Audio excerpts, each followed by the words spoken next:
have 75 books on my physical TBR, and I don't think that that's that many, which in itself is a problem because having 75 physical books in your house you haven't read yet and thinking of buying more is just a bit silly. So this is a series where I read all 75 and then I can go out and do a giant shopping spree to replenish the list. The first prompt was a book that scares me. Now, I have books on my shelf that scare me for very different reasons, like this or this. But for the first one, I decided to choose a book that scares me in a traditional sense. I chose Incidents Around the House by Josh Malerman. This was a recent add to my TBR, but one I've wanted to read for a while. UK girlies, this is currently £5 in Asda, by the way. There was a lot of hype around this book when it first came out, but I know to take this with a pinch of salt because reading is subjective. For instance, a lot of people urged me to read Pen Pal. I just found it so boring. I couldn't understand the hype, but then I enjoyed We Used to Live Here, and you guys dragged me in the comments the last time I recommended that one, so I try and go into every book with no real expectations. I just finished Incidents Around the House, and actually I enjoyed this. There were a couple of parts in this that made my heart race a little bit with a little bit of anxiety. I wouldn't say that it's terrifying,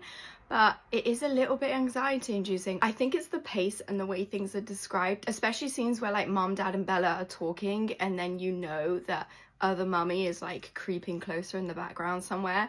Those are probably the scariest parts. I didn't really like the ending. I felt like the way that it ended was a little bit rushed, especially after the entire book is basically a massive build up and you're wondering how it's going to resolve itself, and then it just ends like that. But I was still pleasantly surprised by this and I rated it 4 stars.